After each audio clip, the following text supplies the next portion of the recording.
Today's episode is going to be a continuation of my first video. Did Christopher Columbus leave descendants in Puerto Rico? This episode is going to be, did Don Pedro de Alvarado, conquistador of Mexico, Cuba, Guatemala, El Salvador, very famous conqueror, did he leave descendants on Puerto Rico? And we'll get to that very shortly. But first, we'll start with the origins of the House of Alvarado and some of the ancestors of that family. And we'll be starting with some blue blood, which means royalty. And Urraca de León en Castilla, she was the empress of all of Spain, one of the many daughters of Alfonso VI of Spain. She was very influential. She was called the Reckless, which is likely a sexist term for a woman that did whatever she wanted.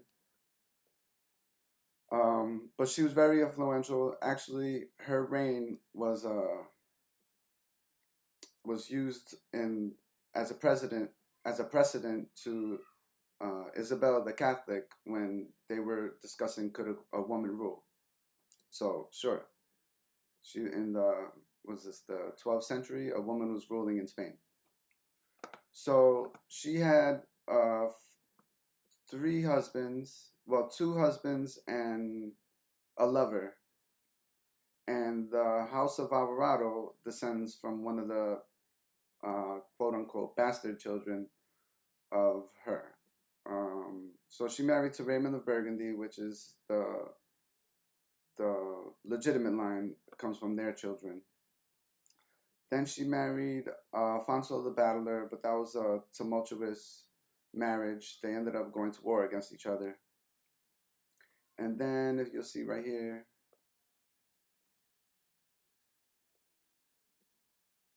I'm sorry.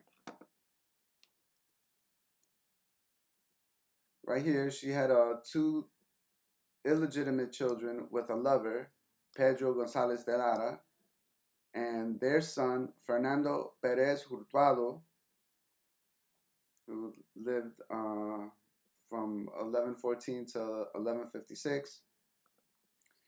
He is an ancestor of the Alvarado family.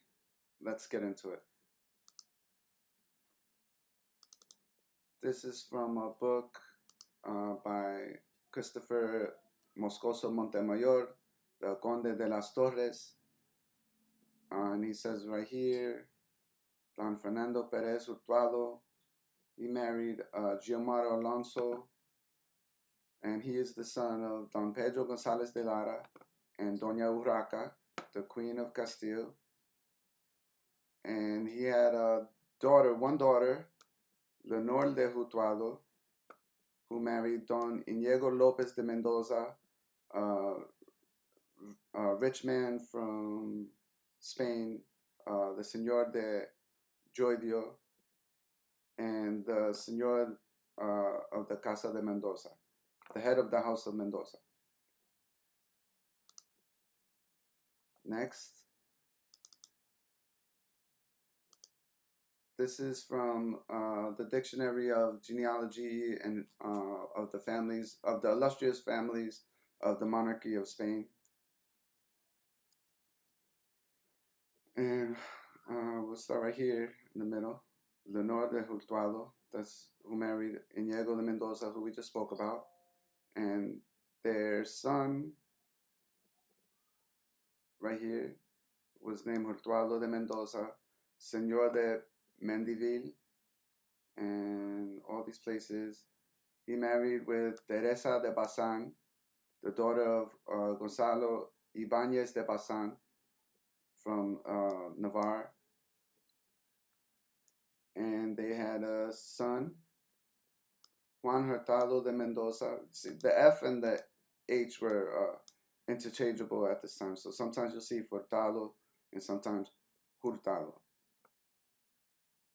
And he married Toda Martinez, and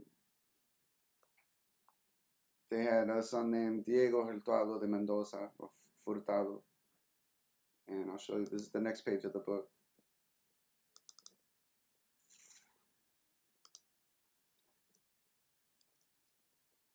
Diego Hurtado de Mendoza. He married Maria de Rojas, daughter of Rodrigo Diaz de Rojas, and Doña Maria Lopez Sansoles.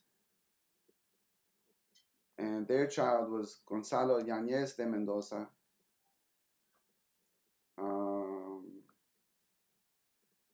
He married Juana de Orozco, Señora de Hita, the daughter of Diego Fernandez de Orozco, and his wife Mencia.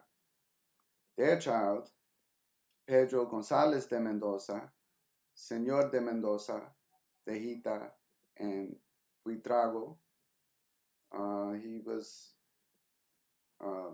mayordomo of King Juan I, who was a cousin of his.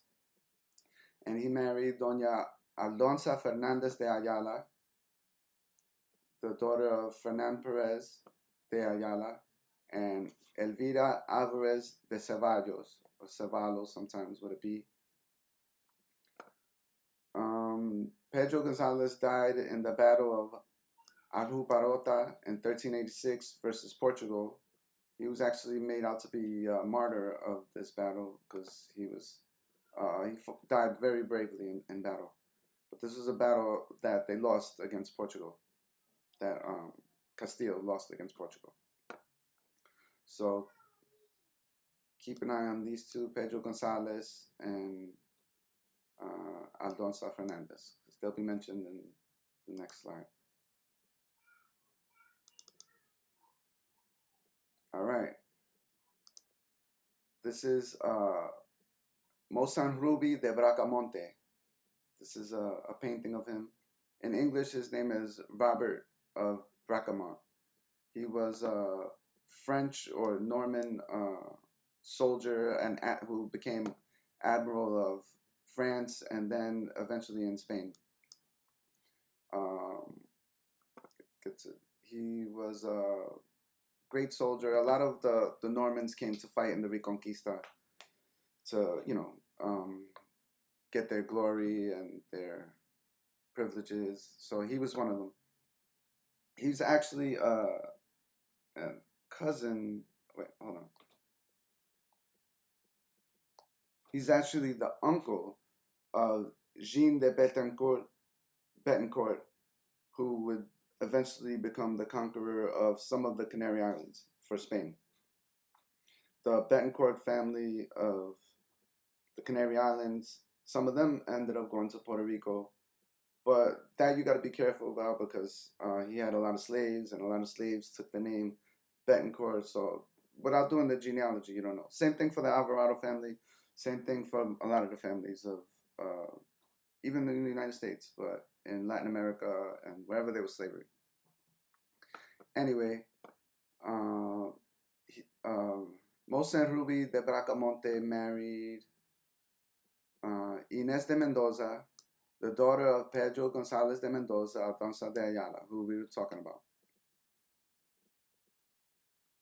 Right? And they had a daughter named Juana de Braamonte. Let's see if it's mentioned here.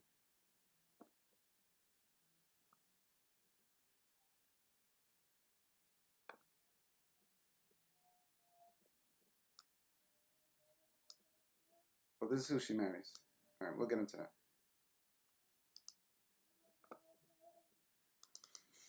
All right, this is from a different book.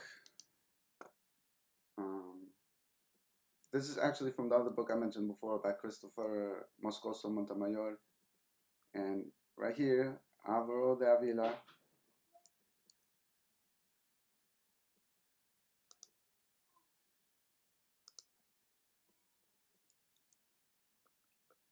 Alvaro de Avila.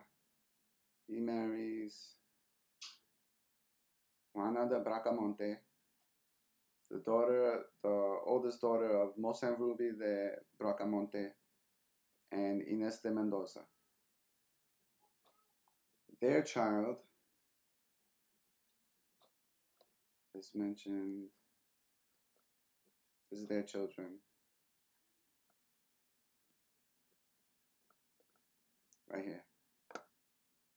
Doña Leonor de Braamonte. She married Garcia Sanchez de Alvarado. There we go. We're getting there. The head of the house of Alvarado, a vassal of King Juan II, very influential senor of Spain.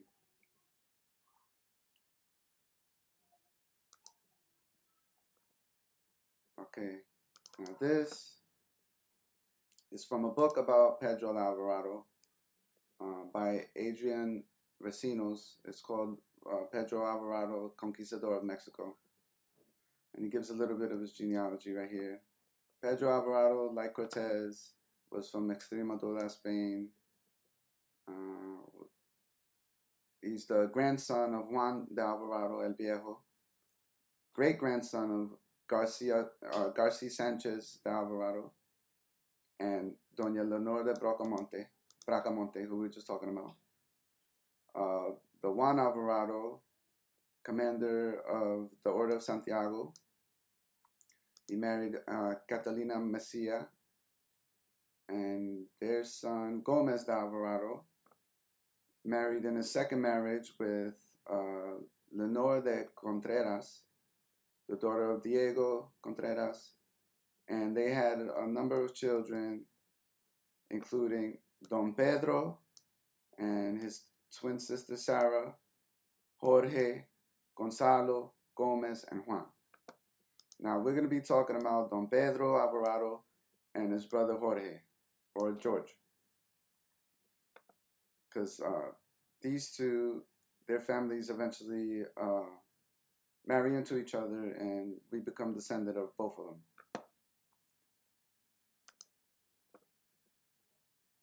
And this is the brother Juan coming into the Americas, and you see right here Juan de Alvarado, the brother of Pedro and Jorge, son of Gomez de Alvarado and Leonor de Contreras. All right, we'll start with Jorge, George Alvarado. This is a little bit shorter. Sorry. So like this. Jorge de Alvarado, he died in 1542 in Madrid. Conqueror and Pedro Alvarado's brother, one of the first Iberians to arrive in New Spain, Mexico, and Guatemala. He participated in the Conquest of Mexico and, in 1523, went with his brother to conquer land in the south. In 1527, he established the city of Santiago in Almolonga, and in 1529, he returned from Mexico with some Spaniards and 200 Tlaxcala, Cholula, and Mexica, which are tribes of Mexico, Indian or native tribes of Mexico, and began the conquest of Uspantan. That same year, the Audiencia of Mexico sent Francisco de Orduña with the powers of Juez de Residencia to take over Alvarado's position. However, he was unable to do so because Pedro de Alvarado came back in 1530 with the title of governor and captain general. In 1533, Pedro de Alvarado appointed Jorge to the position of lieutenant governor while he himself was in Peru. Jorge de Alvarado had a reputation for bloodthirstiness during the second Juicio de Residencia, headed by Alonso Cabezas. He was accused of treating indigenous people with extreme cruelty. He was encomendero of Chichicastenango and Soconusco. Please forgive me for these pronunciations. And this is from Hernán Cortés when they went to fight against Narvaez. And these are the people that joined him.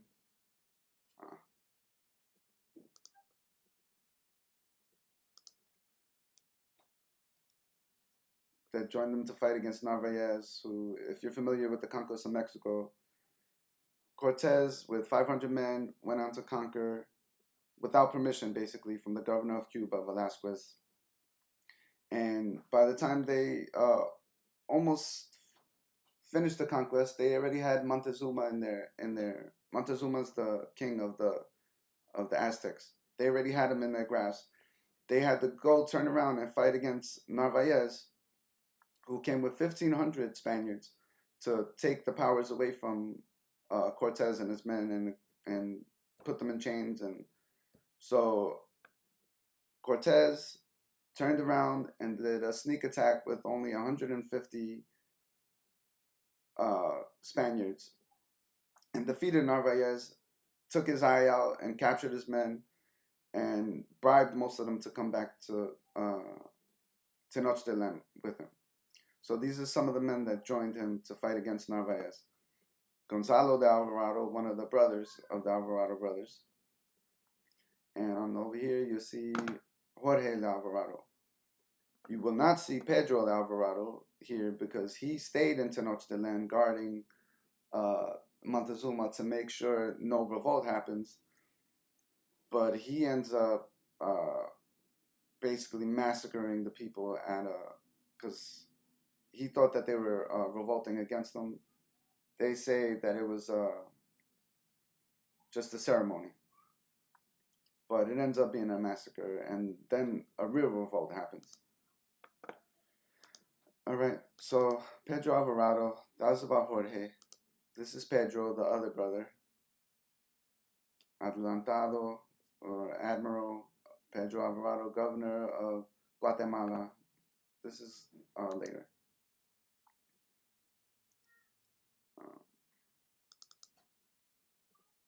This is a painting of Pedro Alvarado, famous for having red hair, blue eyes. The Indians called him Tenercio, which meant son of the sun. He was a knight of the Order of Santiago, as was his father, as was much of his family. The Order of Santiago is you could compare him to the Crusader Knights of San Cristo, or why am I blanking?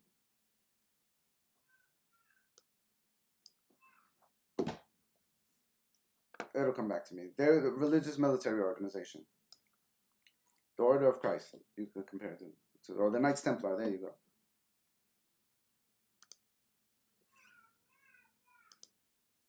This is a statue of Don Pedro de Alvarado in his hometown of Badajoz. This is a timeline of his life.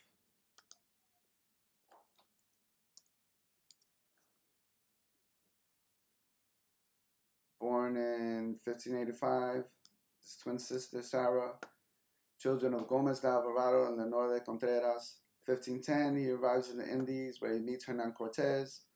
1511, under the command of Diego Velasquez, this is the governor of Cuba I mentioned before, where he was involved in the conquest of Cuba. Then Juan de Grijalva, which is the second person to go to the coast of Mexico. The first was Cordova, but he dies in combat. So he goes with Grijalva. Then in 1519, he goes with Cortés to Mexico. In 1519, in March, on the island of Cozumel, they massacred the population. In April 1519, they arrived in mainland Mexico. In September 1519, they allied with the Tlaxcala, which was a Indian tribe in Mexico that were at war with the Aztec. So after a few battles with the Spaniards versus the Tlaxcala, the Tlaxcala figured that they'd be better off joining forces with them. And as a union, the Alvarado brothers, Pedro and Jorge, married sisters, daughters of the Tlaxcalan leaders, Xicotenco the Elder. So they marry, the brothers married two sisters, but the marriage was eventually annulled due to by the church because it was kind of forced on them. However, Jorge married somebody else, but Pedro also married somebody else, but he only has children with this woman who is baptized as Doña Luisa. So Pedro Alvarado's only children are half Tlaxcala. 1519, the massacre of Cholula. Alvarado may have been responsible.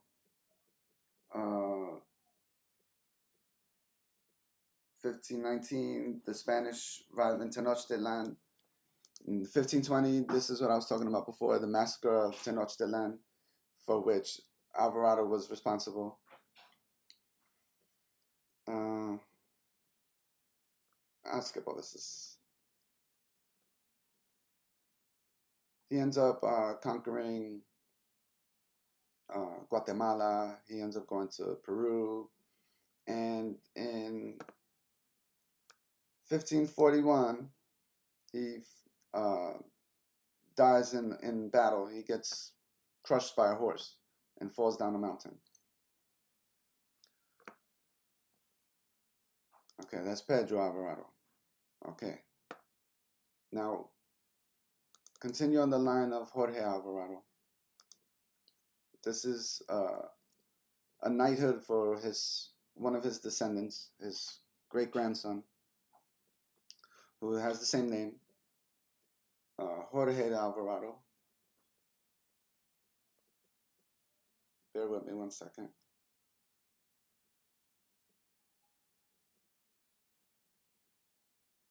Okay.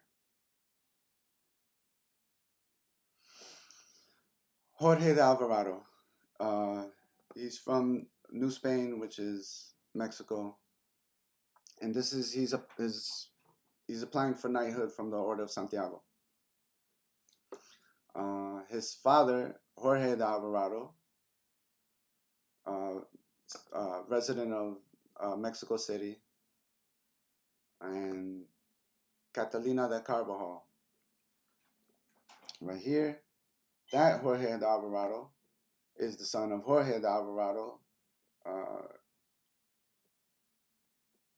resident of Mexico, born in Badajoz. So this is the brother of Pedro Alvarado. And Luisa de Estrada, who is the daughter of Alonso de Estrada, who was a governor of Mexico. And this Alonso de Estrada, according to Bernal Diaz de Castillo, was the illegitimate son of Fernando the Catholic of Aragon, the husband of Isabella. So, but that's disputed. And Doña Catalina de Carvajal is the daughter of Ángel de Villafaña of Valencia, and this Angel of Villafaña, he was a conquistador in his own right, and he was also one of the first governors of Florida. And Inés de Carvajal is the wife of Jorge, the daughter of Angel Villafaña. And this is the man who was setting the application for knighthood of Santiago. This is his wife, joining him in the New World. Doña Juana de Benavides, mujer, the wife of Jorge de Alvarado, governor. And this is their children. Right here, let me see if I can. Doña Ana, it's kind of hard to see. Anyway, the one that's the Francisco, Felipe, Josefa,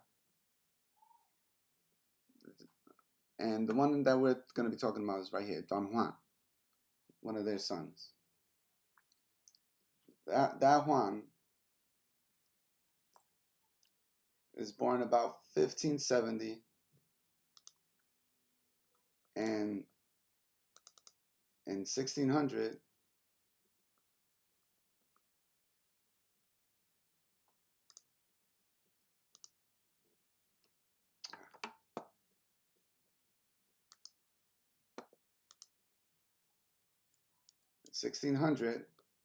you see in Puerto Rico,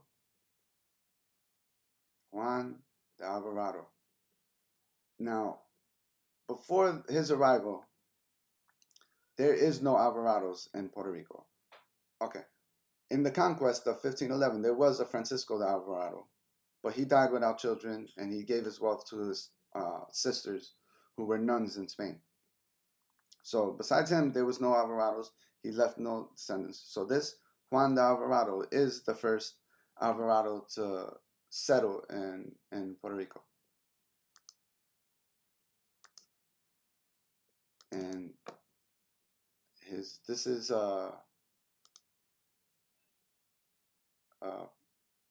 merits of his wife, where he's presenting their genealogy. You see Juan de Alvarado, and the next page. It's kind of hard to read, so work with me. I hope you could see it. Juan de Alvarado, let's see right here, Don Juan de Alvarado and Doña Francesca de Guzman. That is his wife. She goes by Maldonado Guzman. Okay, so Juan de Alvarado, husband of Doña Francesca de Maldonado Guzman, you see, his legitimate wife. She is the legitimate daughter of Don Martin de Guzman and Doña Margarita de Chavez. This says Chavez, his legitimate wife. She's the granddaughter of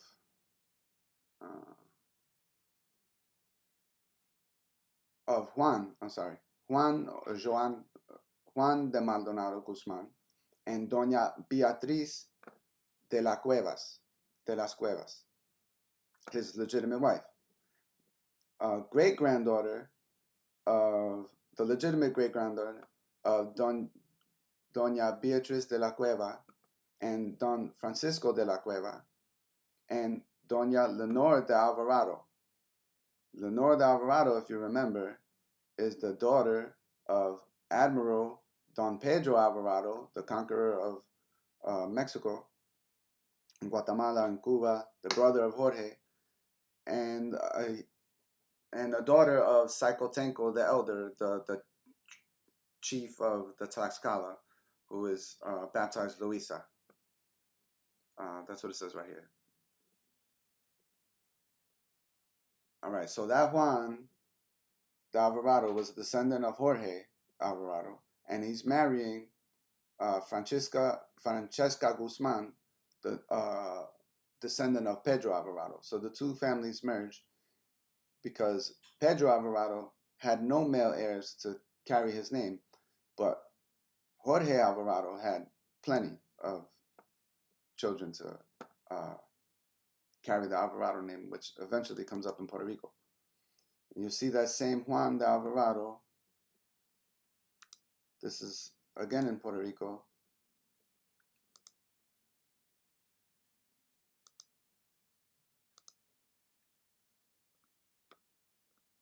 Sorry.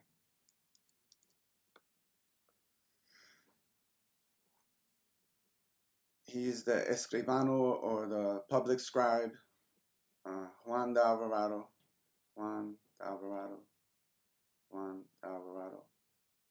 This is on one of the merits of, I think, Diego de Figueroa. And again, you'll see him, now he's in San Germán, Puerto Rico. And this is the the last will and testament of Constanza de Ortiz, the widow of Rodrigo Ortiz Velez, a very famous man in Puerto Rican history. So you see the escribano in this.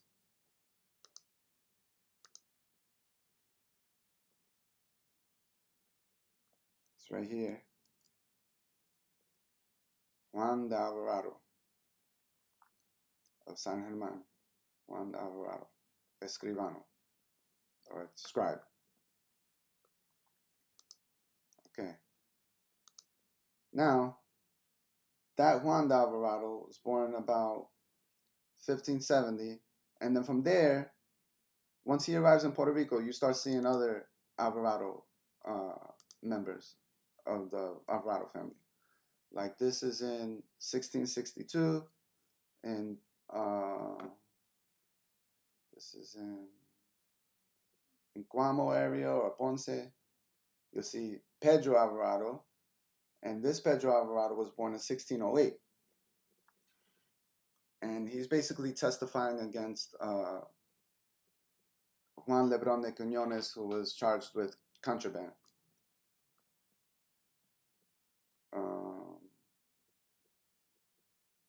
But he says his age, because this is in 1662, and he says that he's 54. So that means he was born in 1608, making him the correct age to be a son of Juan de Alvarado and Francesca de Maldonado Guzman. Right here, you'll see right here very clearly that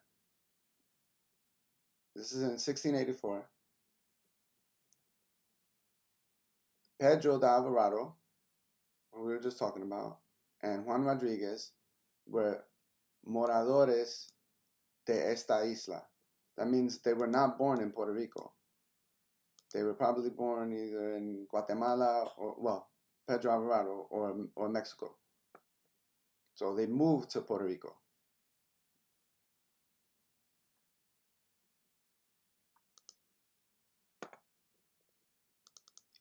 This shows this is from 1688 in San Germán, Puerto Rico. Maria Martín is the widow of Pedro Alvarado, and it shows their two sons, Pedro and Juan, right? Pedro's common name for this family, and Juan is likely named after his father. They also had other children, but they are unmentioned.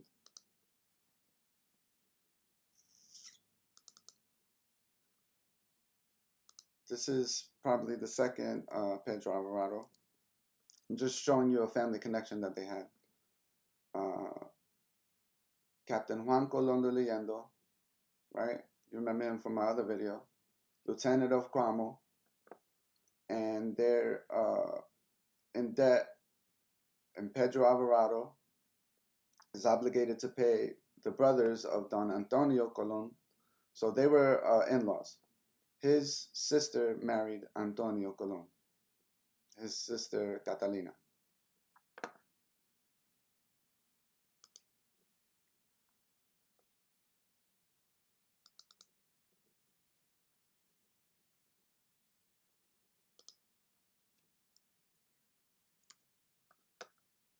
You see right here, this is just another family connection. That same Antonio Colón Leyendo, he marries Catalina, but the daughter of Catalina de Alvarado, Antonio Colón, Maria, marries Pedro Sanchez de Matos, right? He's the first mayor of Ponce. So you can see that they had a relation. Antonio was the son-in-law. Pedro was the son-in-law of Antonio. This is a marriage of Ana Colón And she is the daughter of Captain Antonio Colón de Leyendo, and right here, Catalina de Alvarado. And she's already passed away. This is in 1689.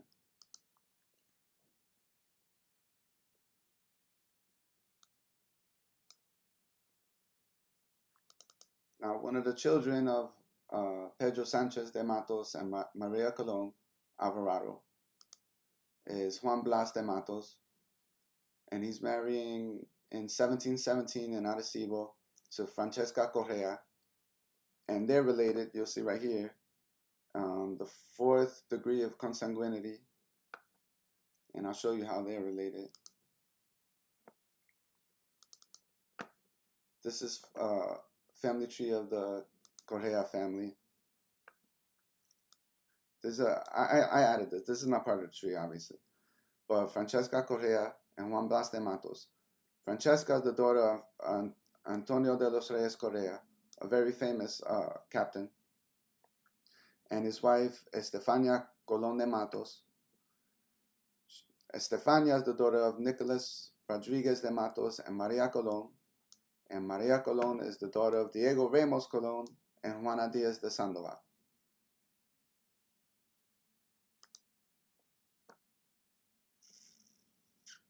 And just to show you that Juan Blas de Matos is the son of Pedro Sanchez de Matos and Maria Colón. This is on 1741 in Arecibo. This is a slave record, unfortunately. But you see his full name, Don Juan Blas de Matos Colón. This proves that he is from the Matos family and Colón family. So with that being said,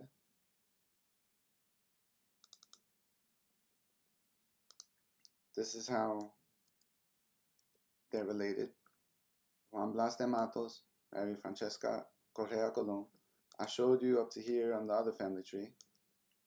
And he's the son, Juan Blas is the son of Pedro Sanchez de Matos and Maria Colón Alvarado, who is the daughter of Antonio Colón de Leyendo and Catalina Alvarado. I showed you this connection, and I showed you the connection with Antonio and her father, Pedro. I'm sorry, her brother.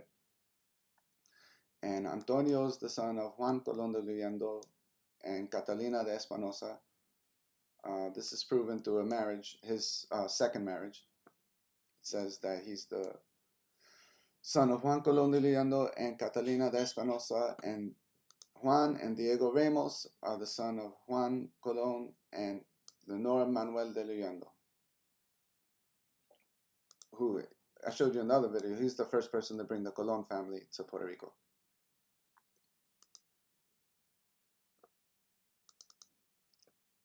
This is the merits of one of the descendants of this family, Sebastián González de Villafaña. And right here it says Pedro Sanchez de Matos and Maria Colón. He's descended from them, but it shows that these two are married. And it also says this guy right here, Juan Lorenzo de Matos, the archdeacon, is the child of them two. And finally, speaking of Juan Lorenzo de Matos, this is his merits.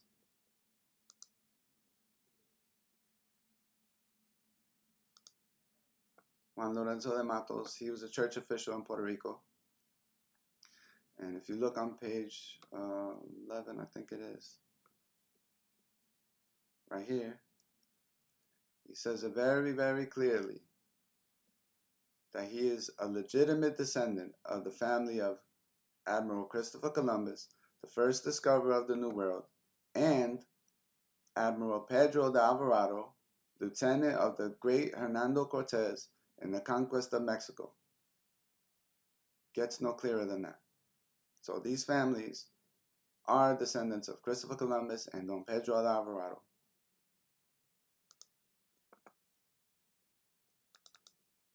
Right here is a little family tree I created.